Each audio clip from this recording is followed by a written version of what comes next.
Morning, everybody. Here, let me get some Benny on here. There we go. All right. Good morning, everybody. Working from home today. But I got a good story for you.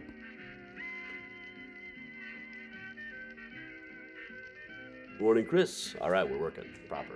All right.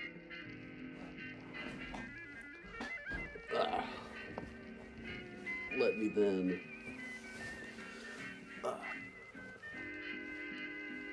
dress up for the occasion. Hey, Karen, hey, Denise, Luann, Katie, Karen, Martin. Morning, Darlene, hey, Gladys, hey, Sue. Yeah, I understand it is cold out there today.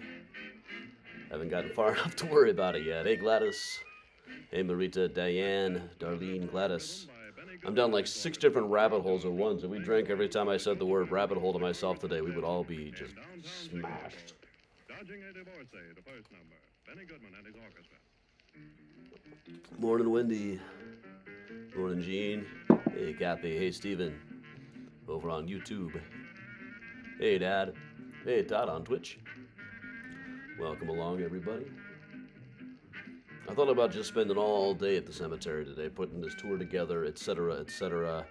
You know what I kind of realized, though, is I got too much to do going on in here. Boker Tov, Lisa, hey, Jess, hey, Nancy, hey, Kathy.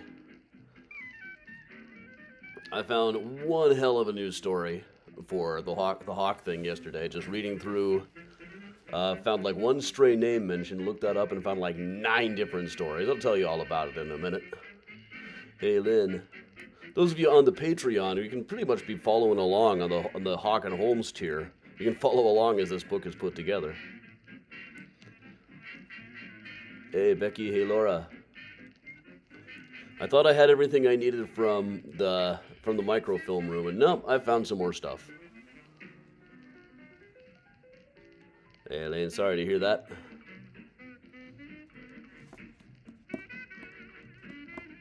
Hey, Marcia. You know, people rip on kombucha, but I am all about kombucha, I found out. It's like having a cocktail during the day.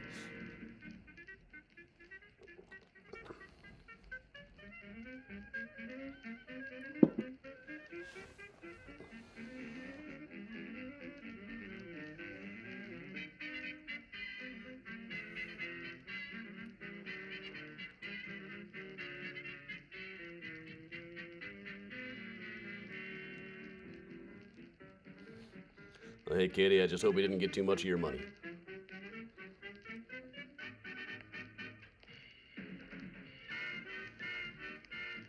Hey, Darlene. 21 with snow. I don't know if I can broadcast sick. That may not be kosher, but I'll try to show some of it anyway.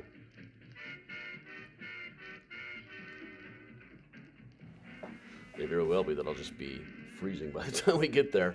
It's going to be a cold one today. We'll probably get to sick approximately 4 o'clock. It's alright, nobody's late yet.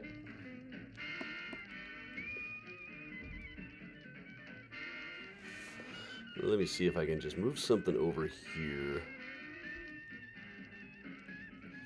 Yeah, here. We've at least spoken of Tony Pastors on the Time Travel Pub Crawls, so I'll put that down for a second. Hey, Jordana. Hey, Sue. Hey, Heather. Yeah, the good thing I got the coat back. Finally. Took a few weeks. All right, Benny is wrapping up. So, all right, let us go ahead and do this work from home edition. I'm just finding so much new stuff that I got horribly distracted. No, Benny, I said stop, Benny. All right, there we go. Welcome along, everybody, to Mysterious Chicago Tours. I am Adam for Mysterious Chicago, working from home today because I've got a tour this afternoon, and I've just fallen down all kinds of rabbit holes. For one, I'm working on this book about Johann Hawk, one of our other antique serial killers, and especially trying to feature the women who covered him for Chicago newspapers. And found this thing one day when he got a reprieve. The reprieve was announced to the press by a magazine writer coming running in to shout to the crowd, Hawk's been reprieved. And it mentioned in one of the other papers that this was a woman named Jean Cowgill. Now, figuring out some more about this, I started looking up, because obviously if she was there, she must have been covering him, but I couldn't find exactly what, I wasn't familiar with her name. Turns out I should have been. For one thing, previously she had been an actress. She performed at Tony Pastor's, one of the famous vaudeville houses in New York. She used to do a play with her husband called Is Marriage a Failure? Then they got divorced. She was actually on her second divorce at the time that the Hawk story started, but she was there because she was doing a magazine feature on Hawk that I was able to dig up. It's closest thing to a really good interview he ever gave. He's mostly just BSing his way through it, but still. And then more and more I look up of her. It turns out possibly the reason that she was able to get this interview is she was dating his lawyer at the time. A couple of months later, they got married, and it was the longest of her marriages, lasted for about a decade. As a feature writer for the Chicago Chronicle, this woman, Jean Cowgill, was mostly known for writing these snapshots of city life pieces. I've been able to come up with some of them. There's this one terrific article she wrote. Girls led to ruin through the medium of ice cream and sodas.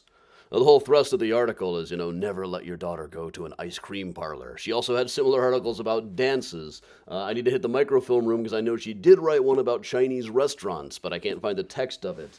All this stay on the straight and narrow path stuff from a woman who at the time was on her third marriage and also had been seen making out with a fellow reporter in a phone booth. Interesting story. It just gets wilder and wilder, and she was one of the people who was able to interview Johann Hawk and was, again, dating his lawyer, who had recently been expelled from the state senate. I tell you, the cast of characters in this thing just gets wilder and wilder and wilder. Like, Hawk is barely even the story himself, but that is not the subject of the morning mini tour. That's just what's kept me occupied these last 12 hours while I check the Senate results and also download article after article and everything I can find about Jean Cowgill. I have not yet found a photograph of her, which is kind of shocking because she had a career that lasted for years. She was a popular actress for a while, eventually edited a newspaper in California for several years herself. So there ought to be more about her, but surprisingly, when you Google her, not even a lot comes up. You have to really go poking around to start finding stuff. But today we are going to cover one that in the middle of this, I'm also getting ready to do the true crime tour at Graceland Cemetery in a couple of hours, just refreshing my memory because some of these are stories that I haven't really told that often. There's one of them, in fact, that didn't make it into the Graceland book. It ended up having to be cut out because I had to cut a lot of really good stuff out of it. But this is back behind Inez. Back behind the famous Inez statue is this marker for a lawyer by the name of Louis H. Davis. Here's Louis H. Davis as he appeared in 1895 or thereabouts. Was Margie's Candies like a store of ill repute? We're actually going to get to that in just a second here. That sort of thing. So, Louis H. Davis was a lawyer around Chicago for many years, but one day in 1865, a woman had came into his office by the name of Mary Harris. And she said, I want to sue a guy named Burroughs. I want to sue him for breach of promise. I know he doesn't have any money. I just want to restore my reputation. So the story goes that she had grown up in a whole other city, but when she was about 9, she was working in a milliner's shop, a hat shop, which at the time, milliner shops generally did have a reputation for being fronts for sex workers. But she was only 9 years old at the time, but a guy named Burroughs took an interest in her and started arranging for her to get a better education. When she was about 13, he started writing more and more letters to her. Some of these letters were very flirtatious, and she fell in love with him, despite the fact that her father said, for one thing, we're Catholics and he's a Protestant. Also, don't you think it's odd that a grown businessman would be taking an interest like this in a 13-year-old? There's something wrong with this. But hold on one second.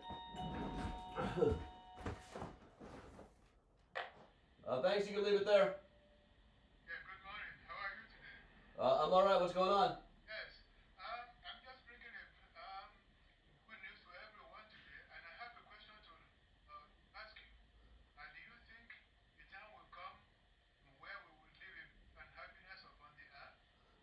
I'm living in happiness right about now, man. Thank you very much. I'll just stick with Judaism. Okay. Have a good day. All right. Have a nice day. Bye. Okay, the guy just came and rang the bell to ask if I think that the time will come when we all live in happiness. Well, told him I'd just stick with Judaism. I don't know if you guys can hear that or not. Nice that he didn't make me come all the way down. But anyway, where was I? So she eventually moved to Chicago to be with this guy. They were seen holding hands around town. By this time, she was about 18 at least. But then he moved off to Washington, D.C. on business. He continued to write to her, but then wrote and said, "Hey, why don't you meet me at a place at 94 Quincy? I'm going to be back in town briefly." She and her boss at the new hat shop went to check this place out and found that it was a place that would later be described in the press as a house with a bad reputation even in the godless city of Chicago. So she realized, oh no, he's trying to destroy my reputation. And then shortly thereafter, she saw a notice in the newspaper that he had gotten married to somebody else. So she went to Lewis Davis and said, "Mr. Davis, I want to sue this man for breach of promise. He had been, let's face it, grooming her ever since she was about 9, then lured her to a house of ill repute, though at least she didn't meet him there. Her idea was he probably sent me these letters just trying to trick me so he could have me be in this house and he could get out of having to marry me." And Lewis Davis said, "Well, I'm very sorry to hear all of that, but you're never going to win a breach of promise suit. That just doesn't happen. I would say forget it." But she did not forget it.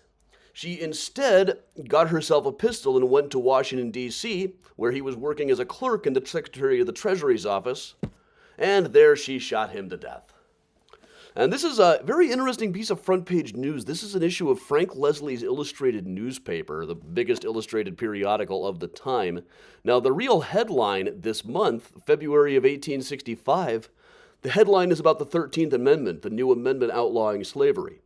But the graphic they put for that was Mary Harris shooting her ex. This became quite the trial situation.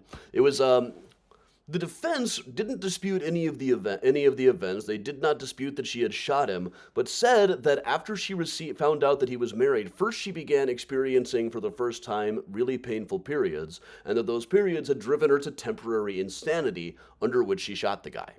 This is said to be the first time a doctor actually got involved in a case and vouched for temporary insanity being an actual defense.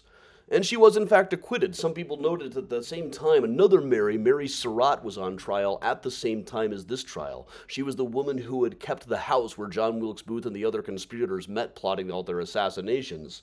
And incidentally, one of the guys who treated the Secretary Seward is buried really, really close to Mary, now that I think, really close to Lewis, Mary's would-be lawyer, not now that I think about it. So we might have to tie this up. I might have to tie all of these things together. So that was one of the big true crime cases of 1865. I don't think the place at 94 Quincy Street had a name, but it was really just a little alley at the time. Only mentions I can really find of it are just related to this one case. But all right, ladies and gentlemen, I would have engaged the guy a little bit further, I suppose, at the door. But that was kind of fun to have that happen while I'm on here. I don't know how well you guys could hear that. I believe my grandfather used to let them give their whole spiel and then ask him if Adam had a navel. I wouldn't mind doing such a thing as that as well. At least they waited till after 10 a.m. on a Saturday. And at least he didn't make me come all the way downstairs to talk to him. I couldn't anyway. I'm busy. So, is it snowing again? Oh dear. Well, we're going to have a fun tour this afternoon anyway. So, once again, everybody, today is probably the last in-person tour of the season. We are celebrating a successful season with a very unusual tour full of very unusual stories. There are still some tickets left for that over at adamchicago.com. And if you're interested in these stories of all the journalists and everything, all this stuff I'm digging up about Johann Hawk, I now have about 1,000 articles that I'm working on, reading through and tagging. Working on reading through and tagging everything, getting everything analyzed, figuring out how all of these pieces work together, and how much of the story I get to tell. But it's a lot of fun. You can follow along with it on Patreon. This week on Patreon, I showed 7 or 8, maybe it was more than that, maybe it was 9 or 10 different front pages from the same day of the same paper that kept putting out edition after edition after edition. During the story during which Gene Cowgill was running around giving the news within the press room. So, all right, everybody. Thanks a lot for everybody. There's a lot of stuff going on today. As you can see, I'm a little bit frazzled. I've just got so much cool stuff going on, including getting to, at least he was cool with it when I said I'll just stick to Judaism. He just smiled and nodded. That's nice. Plus, watching all these Senate returns come in, getting more and more excited. Thanks a lot for joining me, everybody. I'm Adam from Mysterious Chicago Tours. Everybody be bundling on up. Once again, if you're coming out today, remember and make sure anybody meeting you there knows we will be meeting at the North Gate at 4265 North Clark Street. GPS will still send you to the one that is closed for construction a couple of blocks south. So thanks a lot for joining me, everybody. I'm Adam for Mysterious Chicago Tours with story after story. They just keep on coming and coming and coming. And every time I click another article, I was like, oh man, something even wilder there. And of course, stay away from those ice cream and soda parlors. In this particular article, they're mostly drinking beef bouillon. That was the thing at the time. It was a kind of a popular thing to go to a parlor and drink beef tea between about the Civil War time and about 1920 when it just fell out of fashion. But look at what a party they're having here. All right, so thanks for joining me. I'm Adam from Mysterious Chicago Tours, telling everybody to stay safe and stay strong and stay warm. But most of all, everybody, make sure you stay spooky. I'll see some of you this afternoon. And I'll try to stream some of Sick Fisser's art show around 4 p.m.